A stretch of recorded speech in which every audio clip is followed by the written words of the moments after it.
Hello and welcome to a very cold and intense episode of Movies You Miss podcast. This is definitely one of the colder episodes we've done. Figuratively and literally. Chilly climates, chilly movies. Hopefully we don't have too chilly of a demeanor for our audience today. Yeah, good point. Heavy movies we're going to be talking about today. Yeah, very serious. I'm glad we're doing Christmas movies for the next 2 weeks after this. Oh, you and me both. How you doing today, John? I'm doing pretty good. These movies were intense, one of which, well, your pick. I believe this was the second time I've watched it, and for good reason, but also it is, well, we'll get into it, but my film I've seen a handful of times, and I think we're going chronologically today, so it's going to be somewhat lighter on my end, and then it's going to really just get heavy on your side. So buckle your seatbelts, everybody.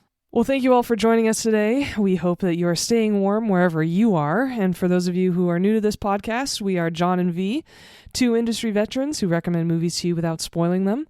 And we also like to discuss the new movies we've seen in theater or on streaming this week. And John, I believe you and I did both. We did. You want to lead us off? Sure, why not? You saw more than me this week, so I'll go with the ones that I saw. I did go to the theater once, and I watched a movie on streaming. I will start with the movie that I turned off 20 minutes in. This is the new David Gordon Green directed, and that should have been a red flag from the beginning, because he just did the last Exorcist movie, and that movie was a piece of garbage. And he did Halloween Kills, which was also a piece of garbage. The fact that he continues to get jobs directing is completely beyond me. Yeah, especially with this force manure. I had seen just the freeze frame of it on Hulu. It stars Ben Stiller and Linda Cardellini. This is called Nutcrackers. Oh my god, I can't believe you actually gave that movie a chance. Yeah, I gave it a chance, didn't watch the trailer, just was like, ooh, Ben Stiller in a Christmas movie. I am kind of down with this. And Linda Cardellini, why not? Amy and I sat there and just kept looking at each other, pretty much trying to telepathically ask the other one, when the fuck are we turning this off? But we just kept kind of going through with it. And then at one point, I hit pause, and it was only 21 minutes in and felt like it had been on for 45 minutes. So I said, well, I guess we're done with this one. That movie sucks. Do not watch it. It is awful. Tommy Boy, when he's like, I can take it if you can. Yeah, right? Exactly. No, I at one point was done. I was like, I can't do this anymore. This was, so bad. So bad. Well, I guess we know which list of yours that's going on this year. Yes. Just like last year's with Five Nights at Freddy's, where I turned that one off as well. This one will be on the movies you absolutely should miss list. All right. And then I took my wife to the movies to see a movie that she had already seen before. I was going to see it with her the first time, but I ended up leaving Phoenix earlier than originally planned, so she went and saw it with her family. She was just talking about it, and I was just a little curious, so I killed my curiosity, and I took my wife for her second time and my first time to defy gravity and see the film Wicked with Ariana Grande and Cynthia Erivo. I'm so shocked at your reaction to this movie. Yeah, I was going to wait till we did this, but when you said to me what you said, I was like, well, okay, here we go. I was completely blown, absolutely out of the water. I had never seen the stage play. I had only ever heard Popular and Defy Gravity. I had never heard any of the other songs, especially The Wizard and I, I'm Not That Girl, Dancing Through Life. There are so many other songs in this movie. And I had a complete blast. The movie cut to black, and I turned to my wife and I said, fuck yeah, that was amazing. We're going again next week because I need another dose of Wicked. Wow. Yeah, I am just as shocked as you, and I'm sure everybody else, because the reason I did not initially want to see it was because the trailer made it look just so cheeseball and so stupid. And I really don't like Ariana Grande, but I was put in my place because that woman can belt it out like never before. I mean, she is very talented vocally, but yeah, I'm in the same boat. I cannot stand her. Everything I've heard about her is very bad. She seems like not a good person, and so I'm just so uninterested in seeing that film. Same, and I'm going to tell you, we're the type of people, V, you and me, we've had this conversation on this podcast before. We can separate the person from the art, and I think you need to do that for both of them. and check this movie out. And this is my endorsement to everybody that has been skeptical about it. This is one of the movies of the year. Well, it was just nominated for a Golden Globe in the Best Picture category. There are rumors that it could be nominated for a Best Picture in the Oscars, at which point I'll have to watch it anyway. Yeah, there you go. I'm going to tell you right now, it is going to get a Best Picture nomination at the Oscars. Gosh. Okay, well, I'm still going to wait till streaming. It'll probably, you never know. I feel like it came out early enough for it to be on streaming before like February or March for sure. the Oscars. So you might be able to watch it at home. Mm-hmm. But yeah, definitely 2 very enthusiastic thumbs up. All right. Yeah, so V, I'm curious what you saw, even though I know 2 of them. I don't know the third, but take it away, because I am ready to be entertained. All right. Well, I'll start with the one that I saw on streaming. I actually saw it a week ago, and I forgot to talk about it in last week's episode, but... Oh, yes. But I saw it with my mom and one of my sisters. It's on streaming. It's on Netflix. It's called Wicked Little Letters. It has Olivia Colman in it. And it was a delight. It's a British dark comedy. It's based on a true story. It's really crazy in terms of the storyline. But the gist of the story is it's back in the early 1900s, and this woman continues to receive very vulgar letters that are anonymously delivered to her house. And it's just the biggest scandal in this very small British town. Yeah. And everyone is wonderful in this movie. It is so quirky and very darkly fun. We all had a great time watching it. So that's what I saw on streaming. And then I went to the theaters twice, actually 2 days in a row this week, which was really good for me. I definitely needed to do that. And the first night I saw Red 1 at your insistence. Oh, yes. I absolutely adore this movie. Everyone should watch it. It's so good. It's a feel-good family movie. It's a great Christmas movie. It's also a fantastic action movie. It was so good. Chris Evans is great in it. I loved Lucy Liu. And The Rock wasn't overshadowing anyone. I really like that he was a lot more subdued in this movie than in more recent movies I've seen him in. Sure. Everybody was great. I want to see more stories of Mora. That just seems like such a cool agency, and I really want to expand this universe. It's towing the line of a movie you can't miss for me this year. It's very, very good, so highly recommend it. Sweet. Definitely. And then lastly, I watched Gladiator 2. Oh. It was only okay. And I'll tell you that I really appreciate that the trailer didn't give everything away. It was a bad trailer. They used a song by Jay-Z because, back in Roman times, we had rapping. Absolutely. It's like a Great Gatsby with Kanye West. Yeah, exactly. Maybe that's why I didn't like that movie so much. Don't do that with period pieces. It's such a agree. Jarring misalignment for me. Anyway, but I'm glad that the trailer didn't spoil a whole lot of the movie. So I went in and really enjoyed a couple of the performances. I thought Paul Mescal and Pedro Pascal were great. They really carried this movie. Surprisingly, Denzel was really weak. And really? I think it had to do with the writing. There were parts of the plot that were pretty weak for me. There were a lot of tie-ins to the original movie, and I think a lot of the fan service really carried it for me personally. I think I would have liked this movie a hell of a lot less if I didn't enjoy the first one, and it didn't have all those nods back to the first one. Sure. But overall, it was extremely predictable, and again, it just had a lot of weak points, especially when it came to some characters' motivations, and I'm like, okay, but why are they doing this? Overall, it was a fun action movie to see in theaters. I think it's worth streaming if you're looking for something to watch on a weekend that in that specific genre, which is cool action. There were some pretty great scenes from the Coliseum, the fight scenes. There were a couple that were pretty good. There were a couple that were also very over the top because it was a sequel and they had to go bigger than the first movie. Oh yeah, right? Sure. So yeah, overall, I'd give the movie a C-. It's certainly going to be on my movies you could miss list, but it wasn't terrible. All right. Yeah, if you want to see a really good revenge story that takes place during the Roman Empire, just watch Ben-Hur. Oh, yeah, there you go. That movie's so much better than Gladiator 2. Absolutely. Well, I don't know about Gladiator 2 yet, but yes.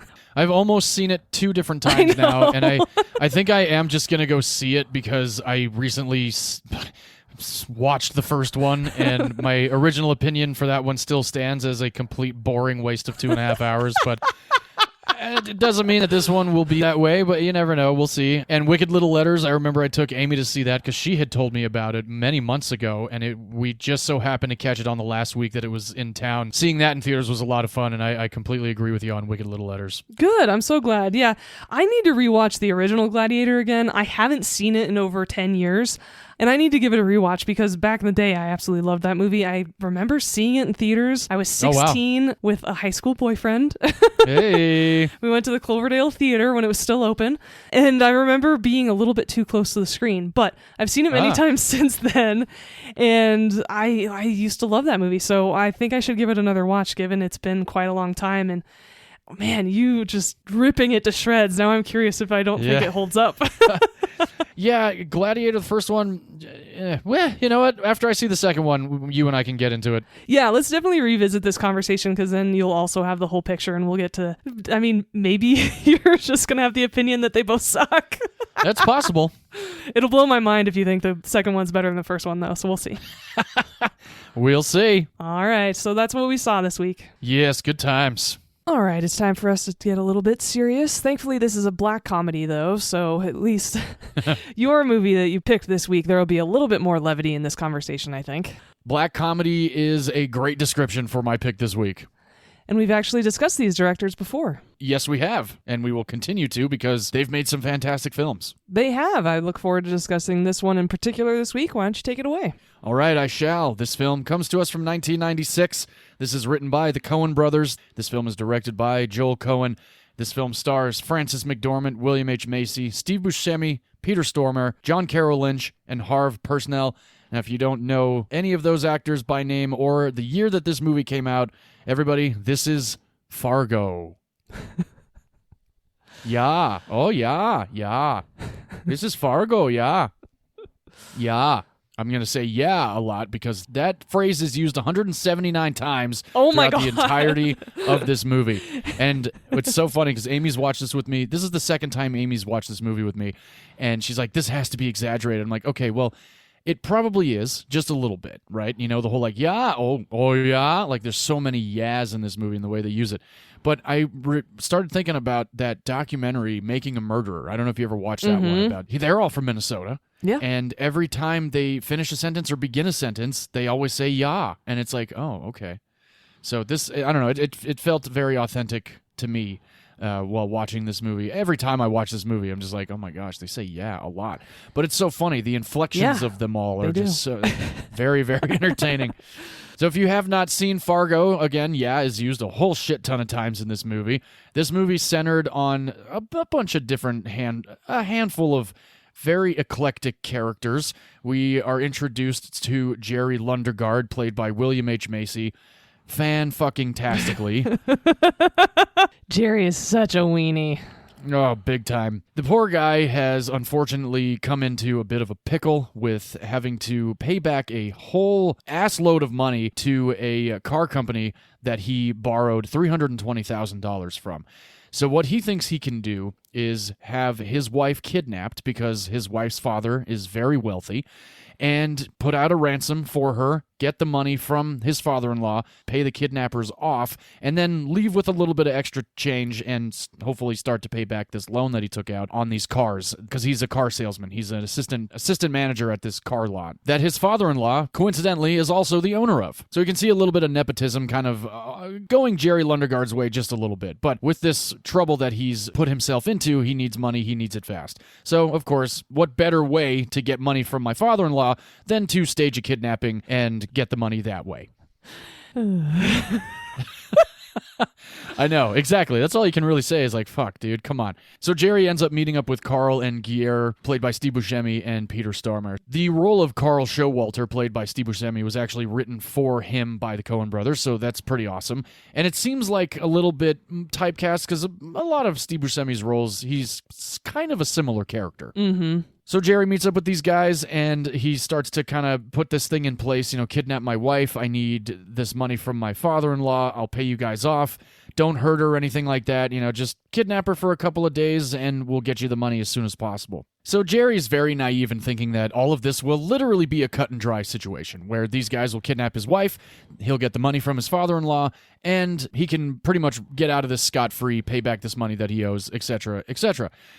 Very unfortunately, things don't go as planned for Carl or Guerre at all, really. During the kidnapping, they end up killing a state trooper after they get pulled over, and two very innocent drive-by bystanders that see Steve Buscemi trying to hide the body of the cop in the middle of the road, actually trying to put him in the trunk of their car, but that's not working out. So Peter Stormare's character, Guerre, follows this car, shoots both of the people in the car, and this is where we are introduced to Marge, played by Frances McDormand. She is the deputy of the town. She is called onto the scene very early morning about, this triple homicide, and she starts to begin this investigation very early on, and she's a pretty smart cookie. She already kind of has things figured out as she's showing up, and one of my favorite lines she says to her counterpart, listen to this. Did you look in his citation book? Yeah. Last vehicle he rode in was a tan Sierra at 2:18 a.m. Under plate number he put DLR. I figured they stopped him or shot him before he could finish filling out the tag number. Uh-huh. So I got the state looking for a Sierra with a tag starting DLR. They don't got no match yet. I'm not sure that I agree with you 100% on your police work there, Lou. Yeah? Yeah. I think that vehicle there probably had dealer plates. DLR? Oh. Jeez. So she's definitely got a little bit of a tighter grasp on things than other people. And, I think that just kind of works out in most police work. Now, granted, I'm not a police officer, but I've watched a lot of episodics on police work, and including documentaries, forensic files, and stuff like that.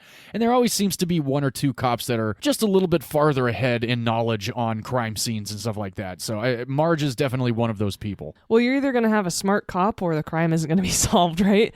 And exactly. I like how she's just so unassuming, but the more the movie goes on, the more you realize how intelligent she is. Very much so, yeah. But that's the classic line. Nope, I just think I'm going to barf. Oh, yeah. Oh, yes, yeah, that's one of people's favorite lines in this movie. Mm-hmm. One of the reasons why she says that, not because of what she's witnessing at this crime scene, but she is very pregnant. She's about 6 months pregnant at this point. Was that written into the movie, or was she pregnant in real life? No, that was written into the movie. She's actually wearing a pregnant belly. Oh, okay. And oddly enough, she left it in her trailer one night where they were shooting in North Dakota, and the thing exploded. So they had to build another one because it was so damn cold. Oh, and there was liquid inside to make it look more real? Yeah, exactly. It solidified and exploded out of the sacks. Whoopsies. Good thing it didn't happen while she was wearing it. Yeah, for sure. And beyond this, for the rest of the movie, we are along with Marge while she's trying to solve this triple homicide. We are along with Jerry Lundegaard while things just continually get worse for him. And we're also following these two kidnappers, played by Steve Buscemi and Peter Stormare, as they are trying to collect their money from Jerry. The reason things are going worse for Jerry is because things are going worse for the kidnappers. So nothing is going according to anybody's plan. And again, V, you said this is a black comedy. I have laughed every time I watch this movie. As fucked up as this movie is, you can't help but laugh. And that's the beautiful thing about the Coen brothers is my dad has always said is like they love stupid people. Mm-hmm. And this movie is literally about some of the stupidest fucking people next to Marge that you would ever witness, trying to get away with a cut and dry situation like this, this ransom kidnapping. So, V, I know you've seen the movie before. I don't know how many times, but I want to say this is at least my 10th or 15th time watching this movie. My parents introduced me to this movie when I was about 15. They were like, you got to watch this movie. We love this movie. We saw it in theaters. And my parents quote the movie all the time. They're just like, oh, Fargo is one of the best movies I've ever seen. And my wife watched it with me, and like I said, she was like, this is exaggerated. I don't know if I like this. This movie's kind of stupid. I'm like, that's the whole point. Mm-hmm. Like, this movie is stupid, but it's so well done, and the acting is fantastic. The screenplay is magnificent. So I love the movie, and we'll get into how much love has been around this movie since 1996, because this movie is coming up on 30 years, which is insane to think about. Mm-hmm. So, V, what did you think of your however many, I don't know how many times you've seen the movie again, but how was your revisitation of Fargo? It was great. I actually love this movie more every single time I watch it. I, too, was introduced to it around the age of 15 by my sister. And when I was younger, I didn't get the high comedy that I do now just because I didn't realize how much these people were being made fun of by the Coen brothers, and these are caricatures, and I just thought it was a really fucked up crime story at the time. Yeah, exactly. And yes, I think the biggest problem is that these, as you said, these people are all very stupid, and also Jerry doesn't realize exactly who he's getting into bed with. And I think that's his biggest failure. And I think beyond that, his biggest failure is that he's such a weak and insecure man. You know, he can't tell his father-in-law what he did. He can't talk to anybody about it because he's got to take care of it himself. You know, he sets up everything and tells his father-in-law, no, I have to bring the money. And yeah, they want to deal with me only, just me. They don't want to deal with anybody else. No coppers. That's what they said. That's my William H. Macy That's impression. really good. And of course, that leads to Steve Buscemi getting shot right in the face, which is a little... Oh my gosh. For anybody who hasn't seen this, it'll sound weird, but I swear it's true. That is a really funny scene. Oh, it is. It's hilarious. Subsequent scenes past that are also very funny, even though you're like, wait, somebody gets shot in the face. How is that funny? But the Coen brothers make it funny. I'm sorry. And the only scene that I hate just because of the secondhand embarrassment, it's so cringe. It's when Marge goes and meets up with her old classmate Mike. Oh, I know. Yeah, that was so strange. God, and it's Amy's just sitting so here just like, she kept like smacking her forehead. That was like, And you know what's funny? That's the scene that I actually forget the most when I revisit this movie in my head. I'm just like, when it happened again, I was like, wait a minute, because she gets that phone call at like midnight or something, like the middle of the night, and the dude's like, I saw you on the TV. Oh, look, you look so great, Marge. You look so great. And she's like, oh, okay, wow, it's been a long time, like since high school or whatever, so it's been like 20 some odd years. And then she goes to have a drink with him at the Radisson, which is I love that part. She's like, how's the food? He goes, well, it's a Radisson. You know, it's like, oh, okay, well, that must be high end shit in 1996, although this was set in 1987, South Dakota. Yeah. So this movie was actually set 9 years prior to when it actually did come out. So I guess the Radisson in the 80s was some high-end shit. I don't think I've ever actually been in a Radisson. But yeah, I'll give you that. That's the one scene that I always forget about because the rest of the movie is just so fantastic. And not that scene isn't like necessarily bad. Like you said, it's a cringe scene. It definitely is uncomfortable, but it doesn't like completely take me out of the movie. I think it adds to the environment and overall vibe of the movie that they're trying to portray of these types of people and these caricatures. I don't think it adds to the plot at all. I think you could have deleted the scene and the movie would have been just as good. But I think being the overall vibe that they're trying to portray, it makes sense why they put it in. Oh, for sure. Yeah, Amy just kept looking at me like, what is this? I'm like, this guy's strange. And then later on, she gets a phone call from another friend of hers and starts talking about the fact that she met up with this guy and that he says that his wife was dead. And she goes, oh, no, they were never married. She's still alive. You should call her. It's like, what the hell is going on? Poor Marge. Well, and it just also, trying to do her job and pregnant. Yeah, exactly. God, she doesn't have time for that bullshit. Yeah. Yeah. And I think it really highlights that Marge and Norm have such a strong marriage and that he's such a good guy. He's the best man in this whole movie. Oh, absolutely. Yeah. And right when she gets the phone call, he's like, I'll fix you some eggs. She goes, no, sleep. He goes, no, you got to have a good breakfast, Marge. Oh. Love you, Margie. Like, and he's so comfortable being at home as an artist while she is doing the traditional man job of being a sheriff, right? And he doesn't care. And no, it's very cool. Yeah, and he's just so secure, and I think that's really highlighted in the fact that all of the other men in the movie are horribly insecure. There's a lot of toxic masculinity with them. You know, Jerry is the polar opposite of Norm. And I think that comparison is actually one of the better parts of the movie, with the Coen brothers showing this is what a really good man looks like. He's really supportive. Sure. He's totally secure. He is very proud of what he does, which is being an artist, which is super cool. And I just absolutely love every scene of their relationship, and I'm really glad that it's part of the story. Oh, yeah, same. John Carroll Lynch is a great actor. He has, if you don't know him by name, I mean, where to begin? The guy is, he's actually in one of your past picks, Shutter Island. He's one of the cops as DiCaprio and Mark Ruffalo get off the boat. He is in Zodiac, which is a phenomenal crime thriller with he's so Downey Jr. and Jake Gyllenhaal. Yeah, he's awesome. He's also in Gothica with Halle Berry. I mean, he pretty much list off any movie he's probably got a bit part in. He's a great character actor, and he actually credits the Coen brothers for launching his film career because of this movie. Oh, nice. Yeah, I Yeah. have seen this movie less than 10 times more than 5 over the years since I was about Okay. 15. And like I said, I have enjoyed it more every time I've watched it. I haven't seen it in about 5 years, which is about the cadence you can watch this film because there are Sure. some very heavy aspects to it. Oh, yeah. But I was really happy to revisit it this week. I'm glad to hear it. I was also very glad. I think I watched it less than 2 years ago. Now, the movie is called Fargo because there is Fargo in North Dakota, but the majority of the movie does take place in Minnesota. Now, the reason why the Coen brothers called this Fargo was because that's where Jerry Lundegaard goes to meet Carl Showalter and Guerre, Steve Buscemi and Peter Stormer's character, to put this whole plan in place. The reason why Jerry is actually involved with these two guys is because one of the car mechanics at Jerry's car dealership, Shep, is the one that actually puts him in touch with these two guys. So there's definitely a triangle, like an insider's job kind of happening. And that's another reason why later on in the movie, Marge and Jerry Lundegaard have a fantastic scene together. That's a very good scene. So good. And William H. Macy, there a lot about him in this movie. Again, he plays Jerry. He's fantastic.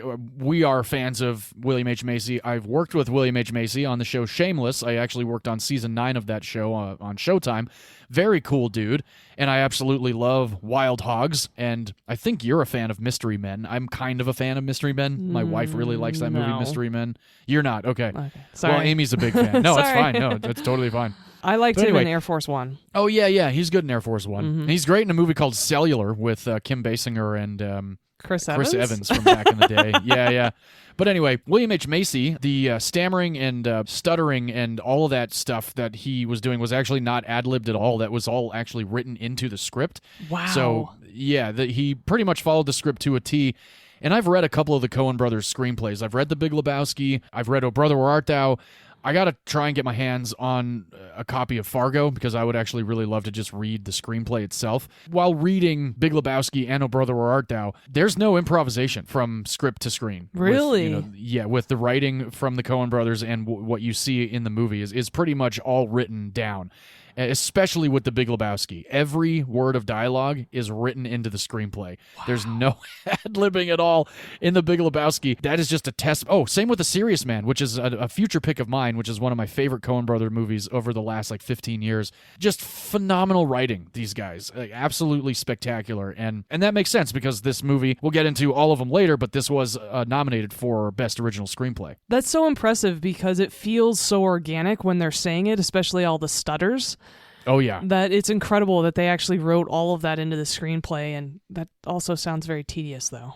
Very tedious, but, again, they know what they want. They know what they're trying to convey from page to screen, and they nail it pretty much all of the time. Yeah. Now, I'm not a fan of every Coen brothers movie. There's a handful that I'm just like, not so great.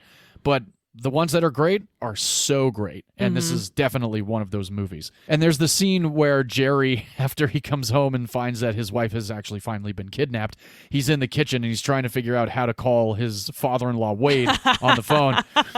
Listen to this stuff. This is hilarious. Yeah, Wade, it's Jerry. Wade, it's Jerry. I don't know what to do. It's Jean. I don't know what to do. It's my wife. I don't know what to do. It's Jean. Yeah, Wade, it's Jerry. Wade, it's Jerry. We gotta talk. It's something hard, geez. It's terrible.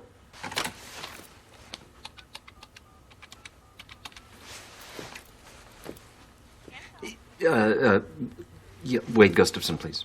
I just love the fact that he's practicing because, again, if you're trying to sell something, especially since he is a car salesman, don't you want to be as convincing as possible? Right. And that scene, now, we said everything is written from page and translated to screen. That scene was actually thought up by William H. Macy, and they ended up writing that into the script. Oh, nice. Okay. Yes, and William H. Macy actually only auditioned for the state trooper for this movie, the one that Really? subsequently gets killed in the first 20 minutes of this movie.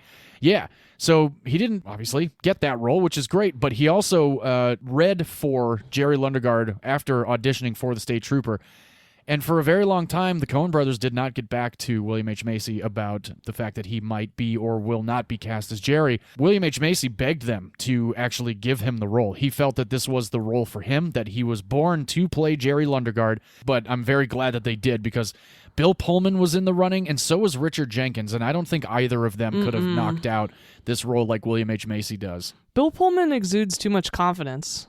Yeah, that's right. I don't think he could. I mean, thinking back to Sleepless in Seattle, where he's that little kind of like goober type of a character, with Meg Ryan and like trying to impress her family and stuff like that. There's a little bit there, but I not at as the same time, much as William H. Macy though. Yeah, and nothing against William H. Macy, but Bill Pullman doesn't look like he lives in Minnesota. Like William H. Macy totally embodies the Minnesotan perfectly.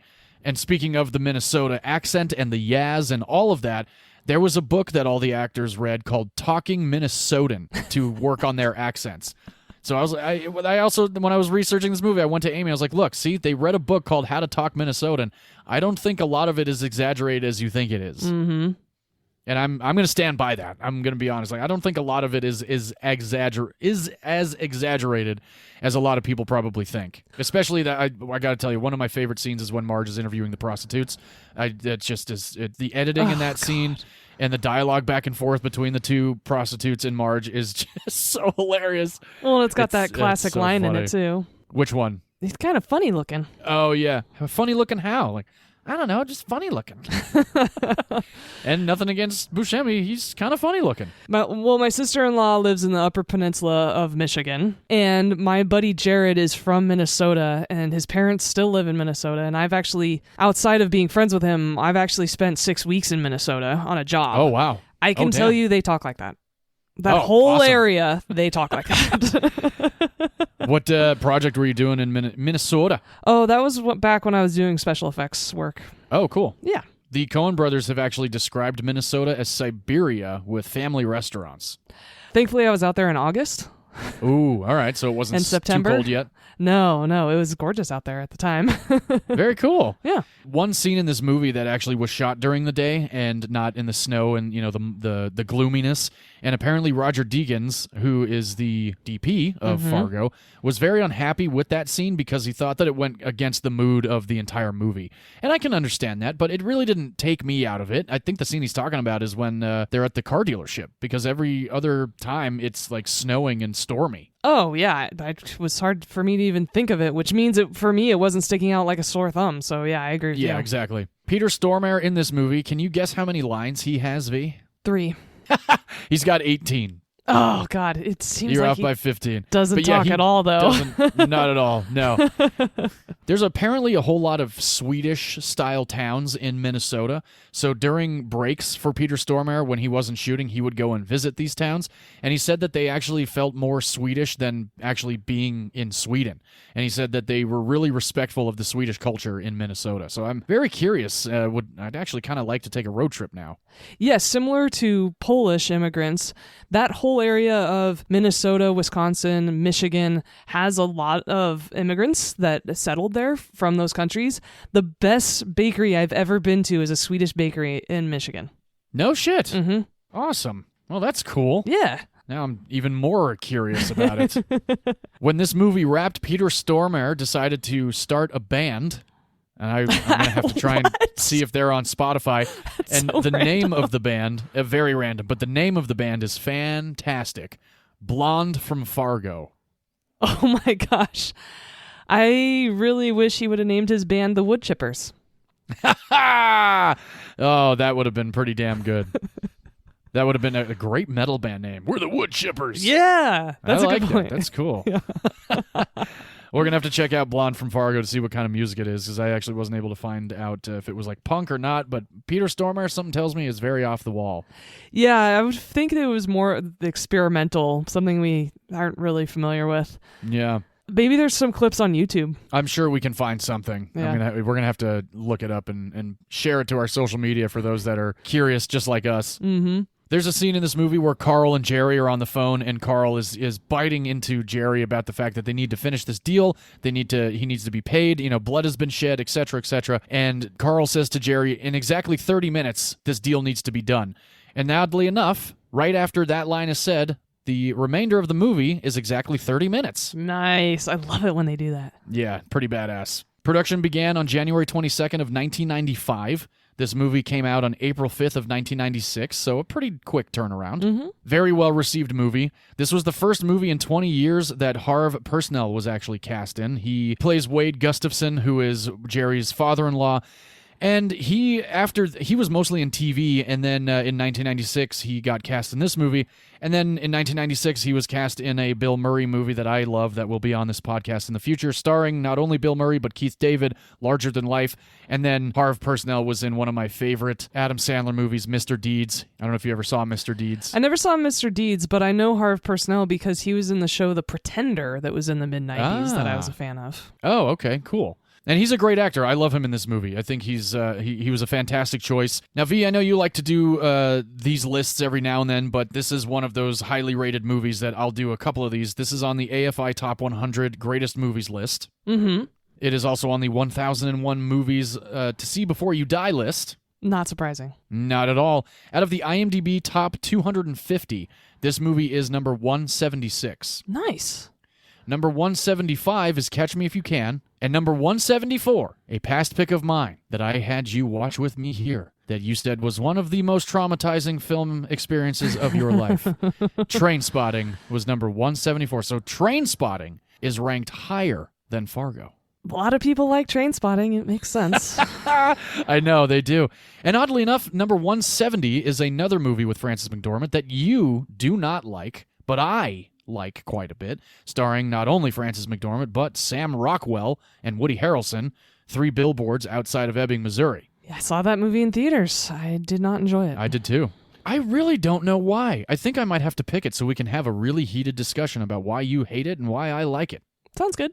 Cool. Now, I mentioned before this movie was nominated for several Oscars. It was nominated for 7. It won 2 of those 7. The 2 wins were screenplay, like I mentioned, and Frances McDormand won for Best Actress. Yes, I remember that. As do I. The other nominees were Best Picture, Best Supporting Actor for William H. Macy, Best Director, Best Editing, and Best Cinematography for Roger Deakins. Well, after you told me that everything was written out, I think it's well-deserved that it won for Best Screenplay. Oh, fucking A, right? It's such a great movie. And what's crazy to think about, now maybe because it was the 90s and a lot of these actors were, most of them now, character actors. Steve Buscemi had been in some stuff.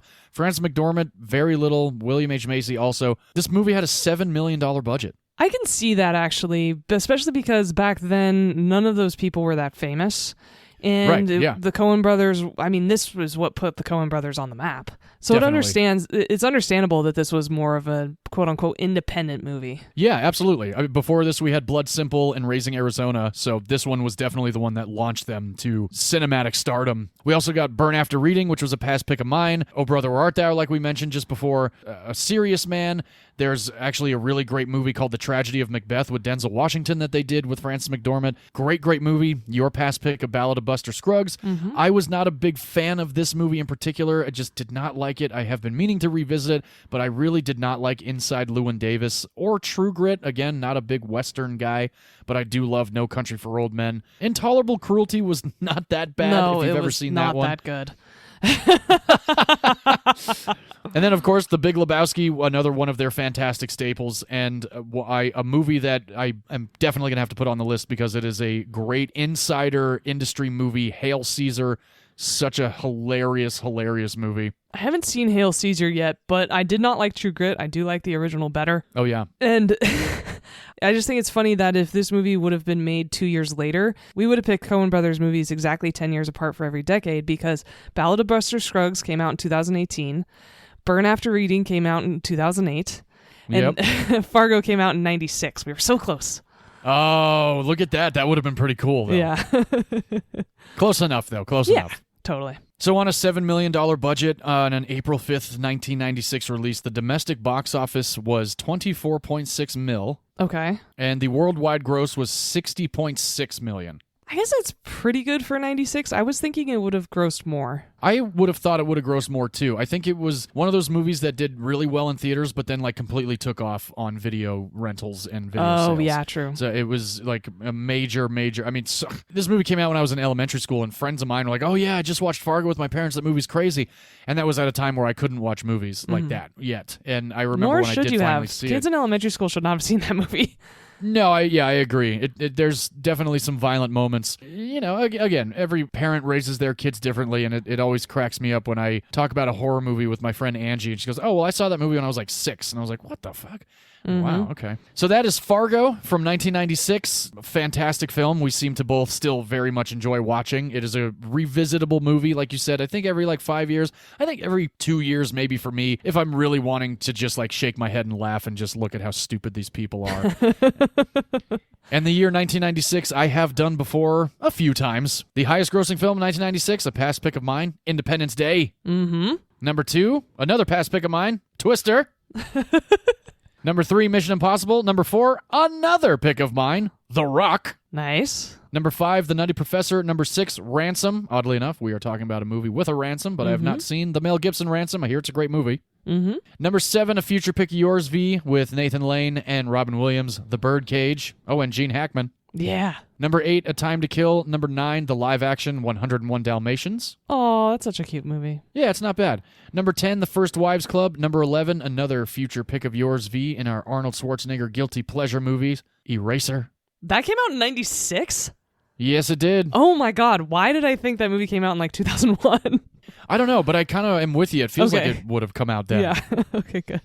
Number 13, the Disney animated The Hunchback of Notre Dame. Number 14, a past pick of mine, Star Trek First Contact. Yes. Number 15, very likely a future pick of mine with Michael Jordan and Bugs Bunny, Space Jam. Okay.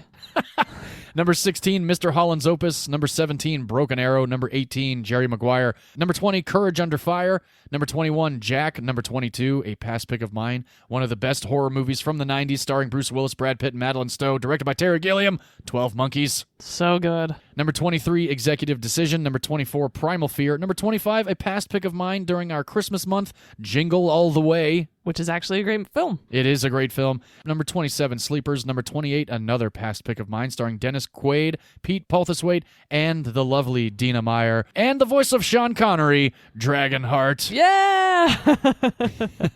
Number 30, Robin Williams and Bonnie Hunt, and Kirsten Dunst, and David Alan Grier in Jumanji. Probably a future pick of mine. Such a great movie. Mm-hmm. Number 32, the first Pixar feature film, Toy Story. I just recommended that movie to a group of kids who were asking what important children's movies they should watch. And I said, hell yeah. Pixar's Toy Story changed the game when it came to children's movies. So it's an important watch. And it's been almost 30 years, so I figured these kids who are all around 10 years old maybe hadn't seen it yet. Absolutely, yeah, it's a perfect choice. Great movie. I don't think we need a 5th installment, nor did we need a 3rd or a 4th. No. Could have stopped at number 2, because number 2 was great. Now, number 33, a very, very hilarious movie that we both very much enjoy, that you quote with your sister a lot, Beavis and Butthead Do America. That's true. Number 34, a past pick of mine with DiCaprio, Claire Danes, Pete Postlethwaite as well, and John Leguizamo, Romeo and Juliet. I always forget whether or not that movie came out in 96 or 97. Yeah, same. Well, 96, there's your answer. There it is. Number 38, Happy Gilmore. Number 39, The Ghost in the Darkness. Number 42, V, a past pick of yours with Robert De Niro, Al Pacino, and Val Kilmer. Heat. Oh, yes. God, that movie's so good.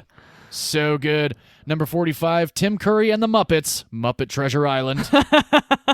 Fantastic. Number 47, V, a future pick of yours next week, Gina Davis and Samuel L. Jackson in The Long Kiss Goodnight. Oh, spoiler alert.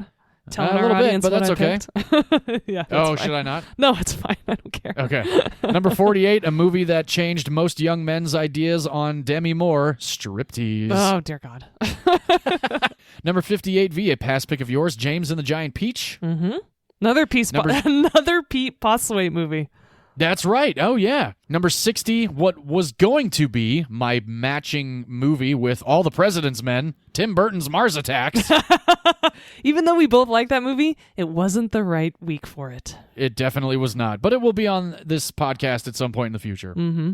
Number 67, That Thing You Do. Number 68, From Dusk Till Dawn. Number 72, Kingpin. Number 73, The Craft. Number 74, a past pick of yours, V, Scream. Yes. 100th highest grossing film of 1996, The Phantom, which I never did see, but also... You mean the one with Billy Zane, the superhero movie? Yeah. Yeah, I never saw that one. guilty pleasure superhero movie. I heard it's great. I got to see it. It's ridiculous, but it's a lot of fun. All right. And the 75th highest grossing film of 1996 coming in this week with my pick of Fargo. Nice. Top 100. Yes, top 100. One of the more highly regarded crime caper films, black comedies of the last 30 years. So that is Fargo, everybody. If you care to check it out, if you have not yet seen it, it's currently not streaming on anything unless you have MGM Plus, but you can rent it on Apple or on Prime for $2.99. Definitely worth your hour and 40 minutes. It's a great movie. Let us know if any of you have MGM Plus. I have yet to meet a person who has that streaming service. I've done a free week of Same, it, and it was pretty good. They had a lot of good selection. I just keep using different emails so I can sign up for every week. Yeah, exactly, right? Well, everybody, that's Fargo. I think it's time that we jump on our snowmobiles and head out to Wind River. V, take it away. Yes, we are fast-forwarding 20 years to 2017. This movie is written and directed by Taylor Sheridan. This is Wind River. Yeah. And for our audience, I want to say trigger warnings on both of our movies this week. There is murder in both, and there are depictions of sexual assault in my movie, so everyone be forewarned. Yes, definitely. That doesn't mean you should avoid this film. Definitely not. In fact, it's a very important aspect of the plot. It's not for no reason, and therefore, for John and I, who usually avoid movies that depict sexual assault, in fact, we think this is a very important story to be told. Absolutely. Wind River takes place at the Wind River Indian Reservation in Wyoming.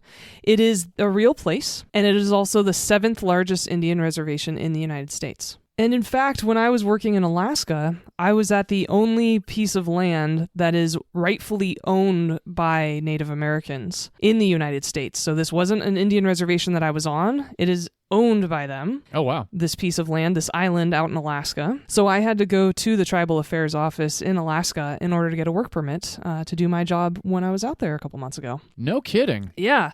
It was really Wow. cool that they actually still own and control this entire section of Alaska. That's very interesting. I had no idea that you had to do that. And so Wind River takes place in current times, and it stars Jeremy Renner and Elizabeth Olsen. They have actually starred together in 3 other movies because they are both part of the MCU. I got to tell you, I really like them more not in the MCU. Yes, Nothing against them me in the MCU, but it's interesting to see these two in a movie like this after they've done roller coaster ride movies. And, I can digest them easier this way than I can in an MCU movie, if that makes sense. Well, I think it shows their range a little better. I would argue Elizabeth That's what I'm Olsen's saying, yeah. greatest work is WandaVision. That series she's incredible in that series, and I highly recommend it to anyone, even if you're not a superhero fan. It's just so well written and so well acted by her and Paul Bettany. It's definitely worth watching. And Kathryn Hahn is so good in it too. But I do love them both in this film. I agree with you. Yeah. I watched WandaVision and it's okay. I guess maybe not for me, but again, with me and series. Yeah, you avoid TV series like the plague at this point. I kind of do, and I don't do it on purpose. It's just like I don't have any interest in a lot of TV shows. I don't know. It's weird. It's strange to me. I like miniseries. I like things with a definitive ending. Yeah. I think so that might be what anything it is. that's people are talking about that's really good, oh man, you have to watch it. I usually try to wait until the TV series ends and then watch the whole thing. Yeah. I did that with Schitt's Creek, actually. Oh, there you go. Yeah. Great series. It is. See? A TV series you like. There are plenty out there, yeah. And I think I'd much rather prefer sitcom or, at least 20-minute stuff. Like, I don't want to sit there for 22 hours and watch a season of a show. That's just me. But back to Wind River, Jeremy Renner plays Corey Lambert. He's a white man who lives just outside the reservation, but his wife is actually a Native American, and so is, therefore, their son. And he is a tracker and hunter, and he helps ranchers discourage or dispose of predators who come on their land and kill either their sheep or their cows. And so he's a big-time hunter and a big-time tracker. I don't necessarily agree with his job, but I understand why it's needed in that area. Sure, yeah. Again, second time watching it, I completely forgot that was his whole thing because I thought he was a cop. Well, it's easy. I guess to an extent he kind of is. Yeah, and it's easy to mistake that because what happens is when he's out tracking a mountain lion, he comes upon a dead body out in the middle of nowhere. And unfortunately, as an audience member, you realize very quickly that he actually knows this person. It is a young woman named Natalie, and he has to go and meet up with the sheriff, played by Graham Greene, who most of us would recognize. Graham has been in a lot of great movies. He was in your previous pick of Maverick. Yeah. Playing Mel Gibson's buddy, they filmed in Yosemite for that scene in Maverick, which was really cool. Very cool. He also is Kevin Costner's, I would say, good friend in Dances with Wolves, or becomes Kevin Costner's good friend in Dances with Wolves. He's also in A Winter's Tale, and he plays Harry Clearwater in Twilight. Oh, cool. Yeah. Winter's Tale, the Colin Farrell movie? Mm-hmm. Yeah. I have not seen that. I've heard it's good, though. I've heard mixed reviews, though I really wanted to read the book first. Oh, yeah. That's right. It is a book. So Graham Greene is the sheriff on the reservation, and at one point there's a comment that I thought was super important. It's that he has 6 deputies for an area the size of Rhode Island. Oh, yeah, that was a gut punch of a line, too. Yeah. You're like, good Lord, man. Where's the help? Yeah, exactly. You can't keep up with any of this. And so once Jeremy Renner goes and talks to Ben, played by Graham Greene, the sheriff, they then go to Natalie's parents' house. And because this is a murder, and because what Corey has seen with the body, it is a rape as well, the FBI is called in. This is where we get Elizabeth Olsen's character, Agent Jane Banner, into the scene. I really liked her introduction. Yes, the exposition in this movie is fantastic. It seems very natural. And so introducing Agent Banner into this scene, and she's definitely a fish out of water. She's from the Las Vegas field office. She doesn't really understand what's going on. She is not dressed for the occasion at all. And it's just a great way to set the scene and the dynamic and what this whole entire reservation is up against when they call out for help. Definitely. So once everybody's introduced, they go out to Natalie's parents' house. Gil Birmingham plays her father, Martin. He also is in the Twilight series. He plays Billy, Jacob Black's father. He's the one in the wheelchair in the Twilight series. He is also in Yellowstone, actually the entire run of Yellowstone, which is also run by Taylor Sheridan. He plays Thomas Rainwater, who is the head of the Indian Reservation and Casino in that show. He's a big power player in Yellowstone. He's a badass. But I like everything that Gil Birmingham does. And he's also in 3 episodes of NCIS LA, so I think maybe you've worked with him? I think maybe you're right. I absolutely have worked with Gil. Yeah, I'll tell you right now, he's a mammoth of a man. He's very tall. Really? And also I'm short, so anybody that's like a head taller than me, I always feel inferior to and feel like I'm like 3 feet tall. No, that means he's over 6 feet. He's a big dude. Yeah, he's a very tall guy, very soft-spoken dude, very, very cool guy. He was very cooperative. He wasn't the type of guy that we always had to track down. He was very professional. I enjoyed working with him, and 3 episodes means he was on the show. I think the shooting schedule on NCIS LA per episode was between 7 and 8 days, so we had him a grand total of maybe like a total of a month and a half. Just based on, even like having to get him back for just a quick reshoot or something like that. But yeah, very cool guy. And I completely forgot he was in this movie. I know he's in Hell or High Water as well. He is. So it seems that him and Taylor Sheridan have a mutual respect and a good working relationship as well. I think so too. And he has reused several actors in multiple projects. So I think if you build a good relationship with Taylor Sheridan, I think that's, and that's similar with any director, right? We've seen people show up in directors' subsequent movies because they've built a really good relationship. Look at Martin Scorsese and Leonardo DiCaprio. Yeah. Cillian Murphy and Christopher Nolan. There you go. Frances McDormand and the Coen brothers. There you go. Well, it kind of helps that she's married to Joel. Exactly.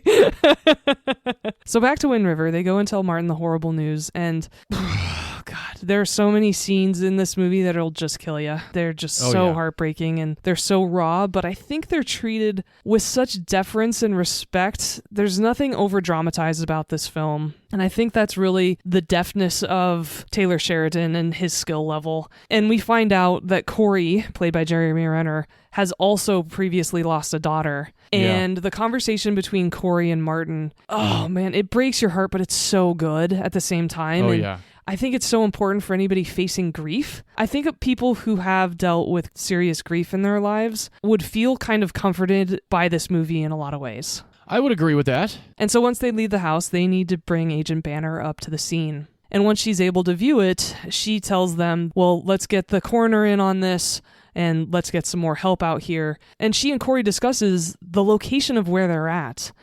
And you can see that Corey really loved this young woman, and she was close to his family as well. And the way he speaks about her, it's such a bittersweet moment, because he's talking about her with such respect and deference, but it's because she's been killed, and it's just so awful. Well, how far do you think someone could run barefoot out here? Oh, I don't know. How do you gauge someone's will to live, especially in these conditions? But I knew that girl. She's a fighter. So no matter how far you think she ran, I can guarantee you she ran further. When Corey goes to Martin's house and Martin opens the door and like there's no words, that's when I started to realize like there was a lot more happening than just a young girl that was murdered. You know, like all of a sudden I was like, okay, so Corey somehow, like there's a friendship here or something. And then, you know, as the story progresses, you obviously find out everything. And that moment got me pretty choked up. It did. I agree. And I like how details of this story and this community unfold slowly. And that as you go along with this movie, you find out more and more about these characters. And I like how it unfolds. I think it's a good pacing. Oh, I completely agree. Yeah, perfectly paced. It wasn't too long. It didn't drag. It got to the point when it needed to.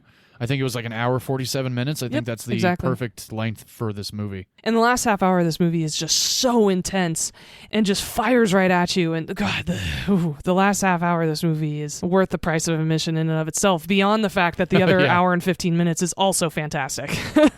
Definitely. It was December 2nd, 2017 that I saw this movie the first time, and I wrote on my Facebook, Wind River was intense. Oh. I couldn't think of anything else other than that to say, because I don't like to spoil things on Facebook, but I was just like, when I remember when it ended the first time, I was like, holy shit, wow. So it's right after it came out. Yeah, I had watched it at home. I didn't see it in theaters. Yeah, I actually didn't see this movie until about 4 years ago. Oh, no kidding. Yeah, my sister had told me about it. She said it's incredible. I had heard just great things about it online. Everybody talked about this movie and how good it was. And she finally sat me down to watch it, and I was just like, holy shit, you're right. This movie is incredible. So now that the FBI is involved, there's an autopsy performed on this murder victim.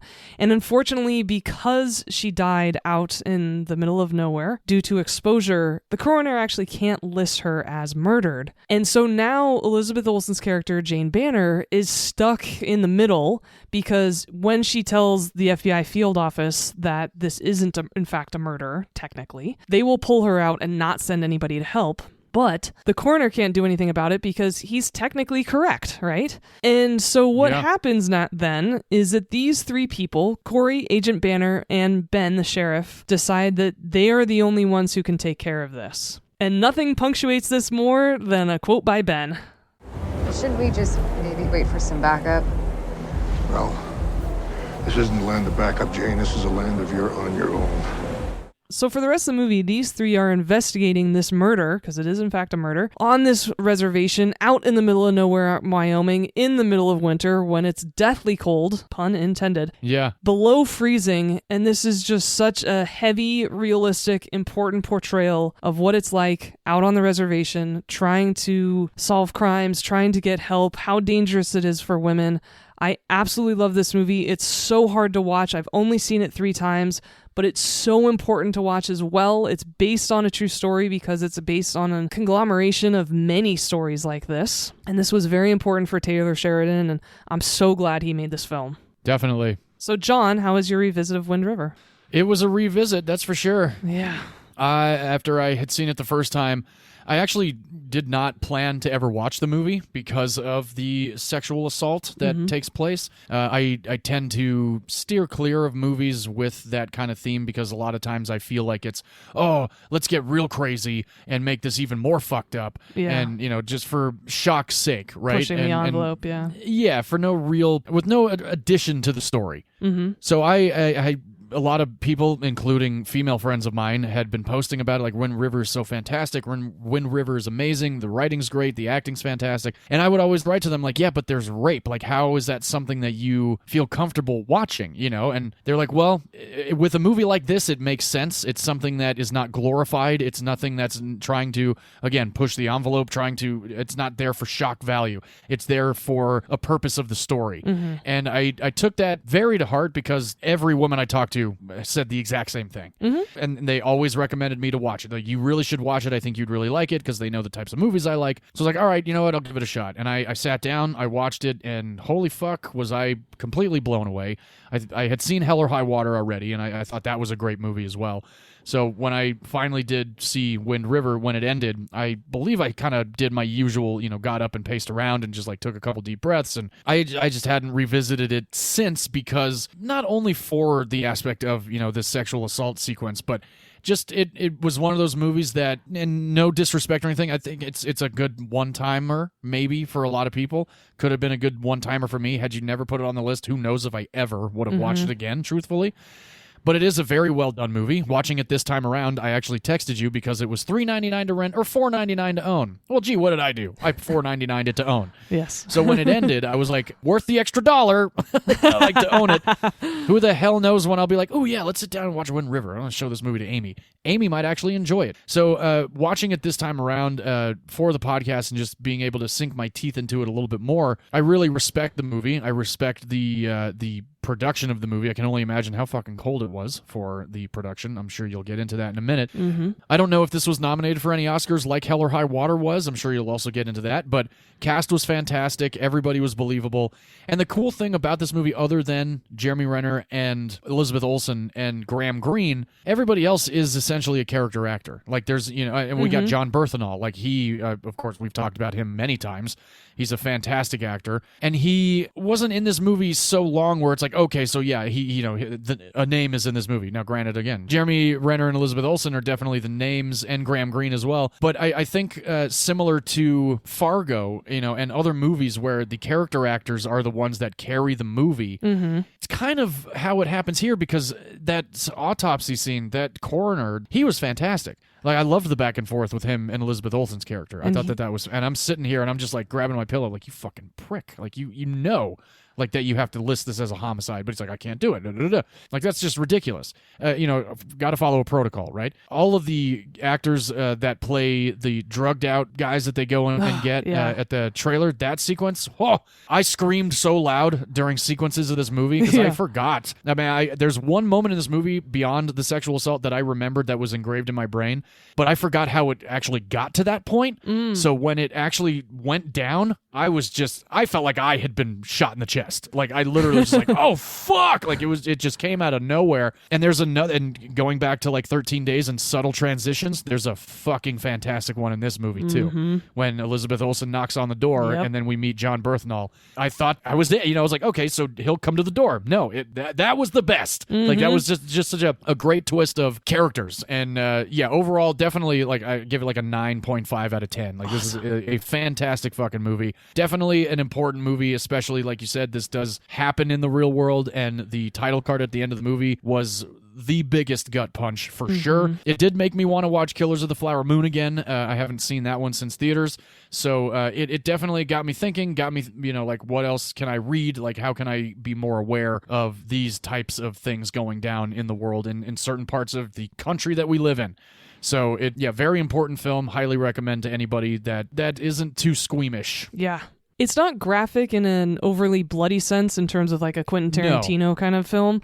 It's just really rough and hard to watch and intense, like $1 Million Baby, right? Yes, yes. Fantastic. Mystic River. I think that's a good comparison as well, because absolutely, it's a hard movie, it's a depressing movie, but it's just so good, and it's an important story to tell, like you said. So I'm glad you're right there with me, and I'm glad you ended up buying it. Yeah, it's one of those movies I could also watch every at least 5 years. It's been about I think this is in fact my third time watching it. I won't watch this movie again for about 5 years though, because I can't. Yeah. But it's been 7 years for me, so that's a long time for me to not revisit a movie. Yeah, it's just especially so if I like it, which I did, and I'm glad that Sheridan and the cast did not go super graphic with the assault. Everything. Like that was another reason why a lot of the women were like, it's not super graphic. It's not. While it's uncomfortable, it's done tastefully, and that it's such a weird thing to say about a scene like that.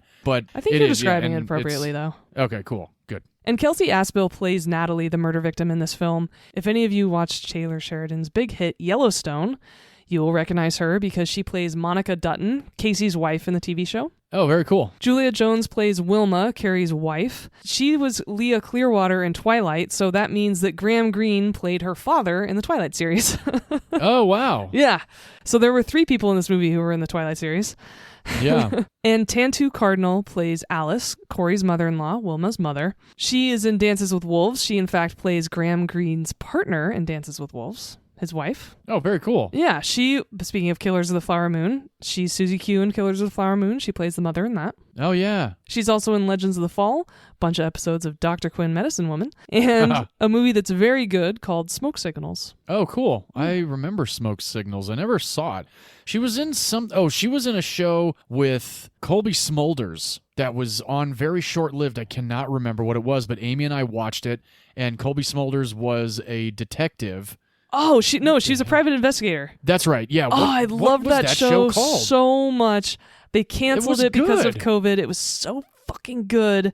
That's right. It was Stumptown. That's it. Yeah. I was so bummed out when they canceled it. I love Colby Smulders. Oh man, that was such a good show. Stumptown was damn good. And yeah, it was because of COVID. So disappointed it did not keep going. Yeah, me too. Yeah, but good shout out because I forgot Tantu was in that too. Yes. And lastly, as we mentioned, John Bernthal does have a small role in this movie. We do talk about him a lot, especially because he was in your previous pick of Ford versus Ferrari as Lee Iacocca. Hell yeah. He is also part of the Marvel universe because he plays the Punisher. He's very good as the Punisher in that series. I have not seen the John Bernthal Punisher. It's really fucking good. And he's also in The Accountant, the Ben Affleck movie. He's in Fury, a future pick of mine. It's a war movie. Hell yeah. He's also in The Wolf of Wall Street. And more recently, Yes. he's in The Bear, playing the brother. Oh yeah.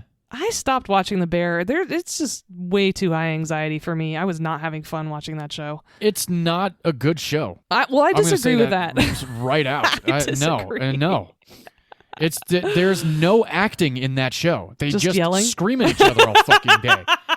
Okay, that's fair, actually. That's not acting. Like, how does that fucking guy have 2 Emmys for that show? I agree with that part. I think that's classified as a comedy in the Emmys, which is so stupid. Fucking dumb. And no. I think it's strategic so they can win more Emmys, which I think is bullshit. It's not a comedy at all.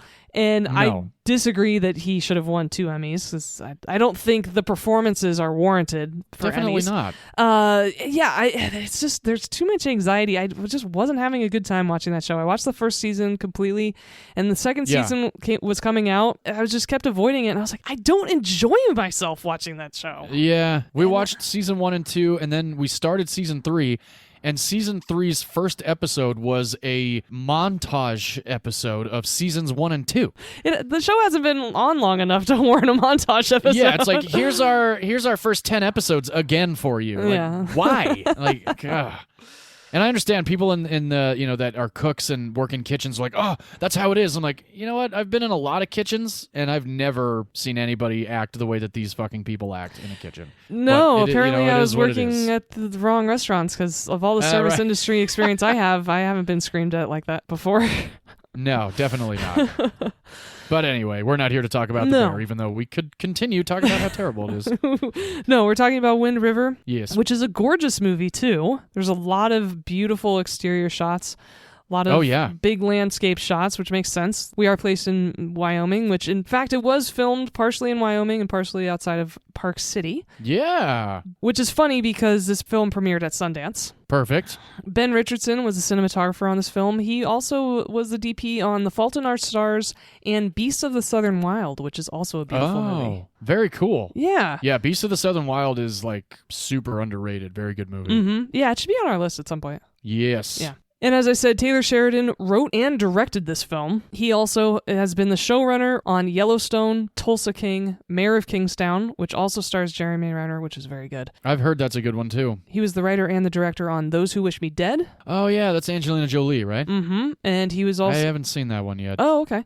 He was also the writer on Hell or High Water and Sicario 1 and 2. You know what's interesting that he wrote Day of Soldado? Because I didn't like that one very much. Me either, and I was shocked that he wrote it. Yeah. Yeah. But again, that's fine. It's not like I hated the movie. I just was like, this is kind of an unnecessary It was sequel. completely unnecessary, and Sicario was such a masterpiece. Why would you even try to make a sequel to it?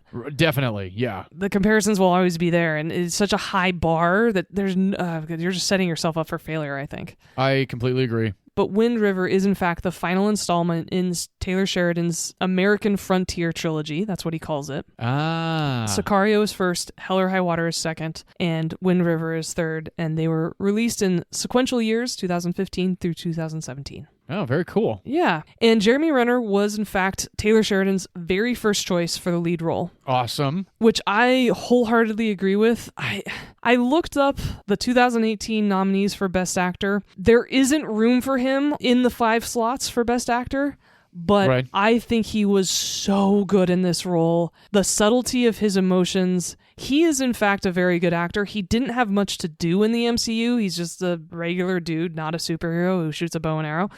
But he is a very good actor. And I think his talents were on display in this movie, and I was really blown away by his performance. I'm going to agree with you completely. I thought he was awesome, and I've seen Hurt Locker. He is also in a past pick of mine, Arrival. Oh, yes. Oh, my gosh. So good. Episode 105. So good. Yes. He's very good and because he's so menacing and just in North Country with Charlize Theron. Oh, yeah. And yeah, I mean, he's great in American Hustle. He's this unsung talent in the industry. I think that he is, I don't think he's considered an A-lister, even though he will command millions of dollars for roles now these days. He's made a ton of money off the MCU, and rightly so.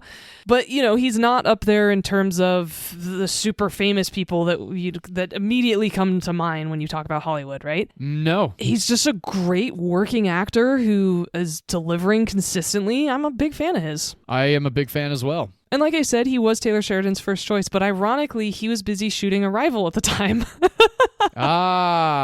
So instead, Taylor approached Chris Pine, of all people. Chris Pine is a child of Hollywood. His dad was on the show Chips. I can't ever imagine Chris Pine out in the middle of nowhere with a rifle on a snowmobile. I don't know. I thought he was great in Hell or High Water. That's a good point. Yeah, that's true. I'm glad that Taylor Sheridan didn't use him in this film, though. I will agree. It felt more like a Jeremy Renner role than a Chris Pine role. Yeah. Ironically, Chris Pine had to drop out because of his role in Wonder Woman, which was your previous pick. Hey, all right. So the circle is now complete. Wonder Woman. Yeah. And that gave everyone enough time for Jeremy Renner to wrap up Arrival and start shooting this movie. Awesome. And after premiering at Sundance, this film went all over the film festival circuit. It received an 8-minute standing ovation at Cannes. Wow. It was nominated for Palme d'Or at Cannes, and it won Best Director for Taylor Sheridan. Very cool. Yeah. And this originally was a Miramax film. Whoa, no way. Yeah.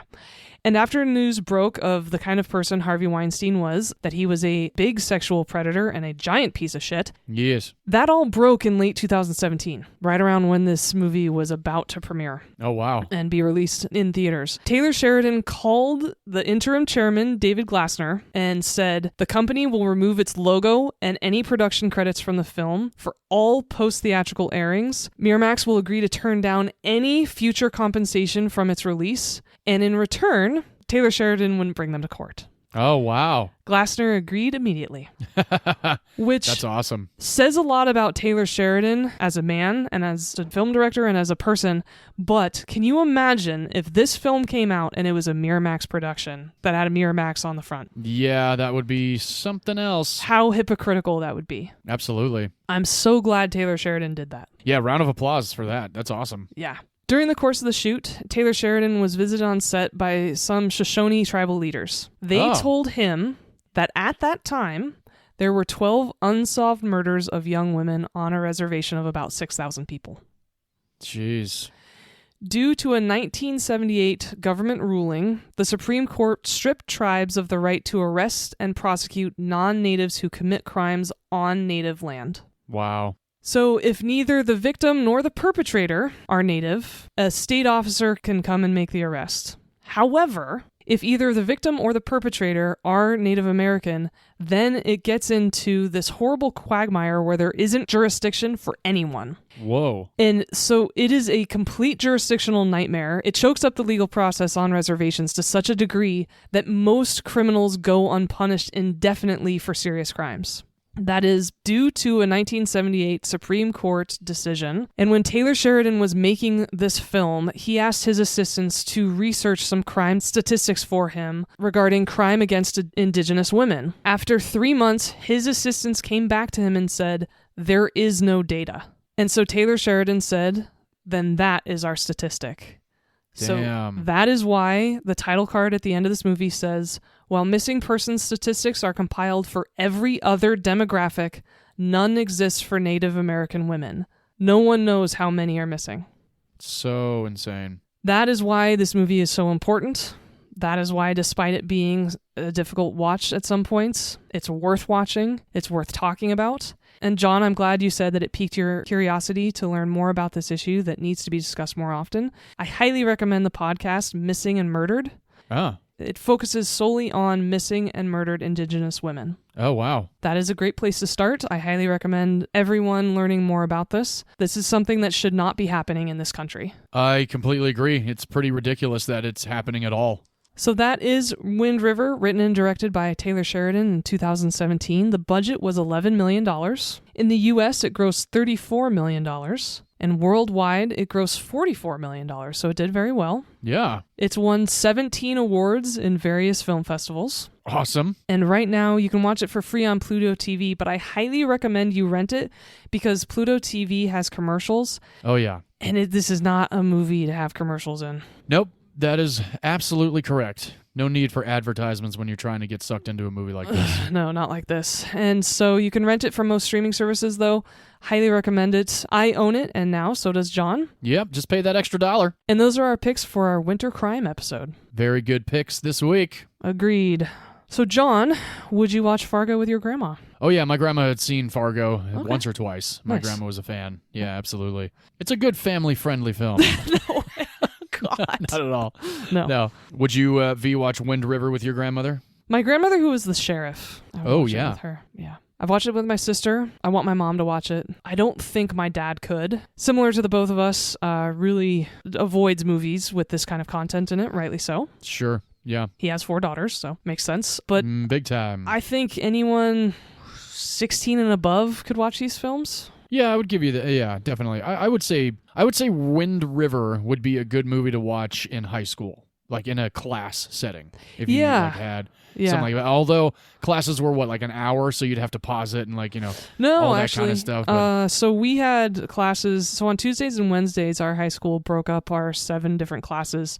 And so we split them up on Tuesdays and Wednesdays. And so you had an hour and a half class throughout Tuesday and an hour and a half classes throughout Wednesday as well. Oh, So you interesting. had periods like 1 through 3 on Tuesday and 4 through 7 on Wednesday. And so those were our longer periods. So you could totally sit through Wind River during those times. well, there you go. I think you'd have to get permission slips, though. Yes, absolutely. Yeah. Well, all right. That was our heavy crime episode. We certainly hope you all give both of these movies a watch. And now, for next week, since we are wrapping up this year, I can't believe we've already gone through 2024. I know. It's a little insane. But John, can you tell us what you picked for our first week of Christmas movies in December? Yes, I chose a film from 1988 starring Bill Murray. This is Richard Donner's Scrooged, everybody. And if you care to follow along, it is streaming on Paramount Plus. I have a DVD copy. This is one of my favorite renditions of A Christmas Carol.